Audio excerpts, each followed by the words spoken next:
بسم اللہ الرحمن الرحیم۔ کچھ دن پہلے ہمیں اطلاع ملی تھی کہ بنو میں ایک اسکول میں ایک سیاسی پارٹی کے جو صوبائی لیڈر ہیں ان کا جلسہ تھا،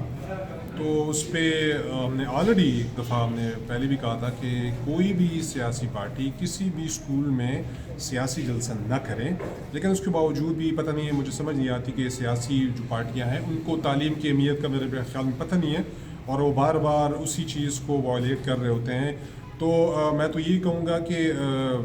اگر بنو کے جو ANP کے جو صدر تھے، اگر ان کو کوئی فائنانشلی کوئی مسئلہ تھا تو وہ ہمیں بتا دیتے، ہم ان کے لیے کوئی کسی مارکی میں کسی شادی ہال میں ان کے لیے ہم وہ جگہ لے لیتے، وہ اپنے صوبائی لیڈر کو بلا کے وہیں ان پہ جلسہ کروا دیتے۔ یہ بچت والی پالیسی چھوڑیں، اسکولوں میں جلسے بند کریں، یہ ایجوکیشن ہے، انسٹیٹیوٹس ہیں، اور پاکستان تحریک انصاف کی حکومت ہم اسی پر بلیو کرتے ہیں کہ جتنی بھی سرکاری انسٹیٹیوٹ ہیں، جتنی بھی ہمارے اسکول ہیں، اس میں ہم کسی بھی قسم کی سرکاری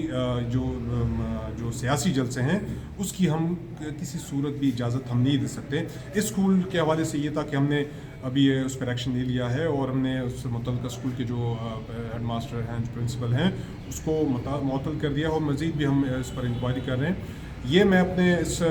ویڈیو پیغام کے ذریعے میں پیغام دینا چاہتا ہوں تمام DOs کو، تمام اسکولوں کے پرنسپلز کو، کہ آئندہ اگر کوئی بھی ہمیں اس طرح کی شکایت پہنچی کہ اس اسکول میں کوئی سیاسی جلسہ ہو رہا ہے یا اس کے علاوہ بھی کوئی ایکٹیویٹیز ہو رہی ہیں، تو وہ اسکول پرنسپل بھی معطل ہوگا، اس کو نوکری سے بھی ہم برخاست کریں گے، اور وہ DOs جو ضلع کا DO ہے اس کے خلاف بھی ہم بھرپور کارروائی کریں گے۔ جی۔